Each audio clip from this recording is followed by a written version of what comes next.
کہ آغاز آفرینش میں خلاق دو عالم نے جب عورت کے پیدا کرنے کا ارادہ کیا تو معلوم ہوا کہ سارا مسالہ مرد کے پیدا کرنے میں کام آ گیا.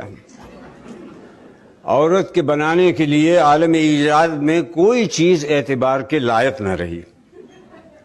بڑے غور و تأمل کے بعد یہ تدبیر کار پردازان ازل کے ذہن میں آئی کہ چہرے کی شکل تو چاند سے لی جائے اور خم ابرو ہلال سے، غنچہ ناشگفتہ سے دہن اور برگ گل سے ہونٹ، نرگس شہلا سے آنکھ، سرف سے قد، نسرین سے بدن اور کبک سے رفتار لے لی جائے. شب تار سے بالوں کی سیاہی اور درازی شب ہجراں سے بالوں کی درازی لے لی جائے. یاقوت سے ہونٹوں کی سرخی، پتھر سے سنگ دلی اور طوطے کی آنکھ سے بے مروتی مانگ لیں.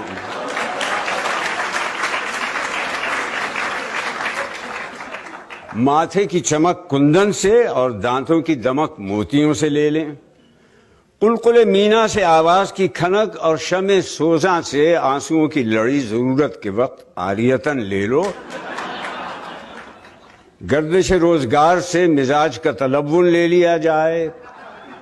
گلے میں باہیں ڈال دینے کی ادا سر دست عشق پیچاں سے لے لو اور دیکھتے رہو کہ برگ گل پر جب قطرہ شبنم نسیم سحر سے جنبش میں آئے اس وقت اس کے دل کے دھڑکنے کی تصویر کھینچ لینا. خوئے جفا چرخ ستمگار سے اور کبھی بھولے بھٹکے کی رسم وفا چکوے چکوی سے مانگ لو. کمر کی ضرورت نہیں کہ دہنے یار کی طرح نظر نہیں آتی. زلف کو پریشان اور آئینہ رخسار کو درخشاں بنا دینا. زبان کے لیے سوسن کی قلم قینچی سے کاٹ کر لگا دینا. لڑکپن کی اٹکھیلیاں بلی کے ان بچوں سے جو پنجوں میں ناخن چھپانا نکالنا سیکھ گئے ہوں لے لینا. اور خود اپنے بچوں کی حفاظت میں جان پر کھیلنے کے تیور شیرنی سے لے لو. اداؤں میں بلانے سے بھاگنا اور نہ ملیے تو خود ملنے کے بہانے ڈھونڈنا. نگاہ سے بلانا اور زبان سے کوسنا. منہ نہ لگانے پر گلے کا ہار بن جانا اور ناز برداری کی جائے تو لاپرواہی کی شکایتیں کرنا اور ایسی ہزار ناز و انداز کی باتیں کوٹ کوٹ کر بھر دینا.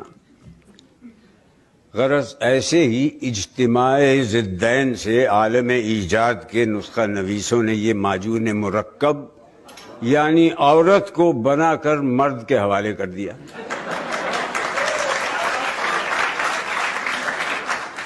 کہتے ہیں کہ اس واقعے کے چند روز کے بعد انسان نے خدا سے شکایت کی کہ یہ تحفہ جو مجھے عطا ہوا ہے میرے لیے بلائے جان ہے، اس کو واپس لے لیا جائے. اس نے میری زندگی اجیرن کر دی. اس کی زبان خدنگ نظر سے زیادہ تیز ہے. یہ بلا کی طرح پیچھے پڑی رہتی ہے، مجھے کسی طرف نگاہ اٹھا کر دیکھنے نہیں دیتی. اس کے مارے مجھ سے کوئی کام نہیں ہوتا، بے سبب خفا رہتی ہے. اس سے پیچھا چھڑانا مشکل ہو گیا، میری اس کی نہیں بنتی. حکم ہوا کہ اگر تمہاری اس کی نہیں بنتی تو تم اسے یہاں چھوڑ جاؤ. 2-4 دن ہی گزرے ہوں گے کہ حضرت انسان پھر خالق کے پاس حاضر ہوئے اور عرض کی کہ پروردگار، جب سے عورت چھٹی مجھے بڑی تکلیف ہے. رات دن اسی کا خیال رہتا ہے. گھر اجڑ گیا، زندگی کا لطف جاتا رہا. شب تار میں وہ چاند سا چہرہ رہ رہ کے یاد آتا ہے. پریشانیوں میں زلف پریشان کا خیال جو بندھ جاتا ہے تو پہرو نیند اچٹ جاتی ہے. ارشاد ہوا کہ عورت کو تم ہی خود چھوڑ گئے تھے نا، تمہارا جی چاہے پھر لے جاؤ. کیا دیکھتے ہیں کہ دوسرے تیسرے دن حضرت انسان پھر خدا کے پاس ہی عرض لے کر پہنچے کہ بندہ درگاہ کچھ عرض نہیں کر سکتا. بور کے لڈو کا سا حال ہے کہ کھائے تو پچھتائے، نہ کھائے تو پچھتائے. لیکن میں نے بڑے غور سے دیکھا کہ عورت سے اس قدر آرام نہیں جس قدر کی تکلیف ہے. حضور اسے رکھ لیں. فرشتوں کو حکم ہوا کہ اس احمق کو نکال دو، اس سے کہہ دو کہ جس طرح مناسب جانے کرے. اس پر انسان نے کہا حضور اس کے ساتھ تمام عمر کاٹنی مشکل ہے. جواب ملا کہ اس کے بغیر بھی تمہیں جینا مشکل ہو گیا تھا. اس کے بعد فرشتوں کو حکم ہوا کہ اسے بکنے دو. کارخانہ عالم میں اور بہت ضروری کام ہیں. یہاں ایسی فرصت نہیں کہ کوئی بیکار کے جھگڑوں میں پڑے.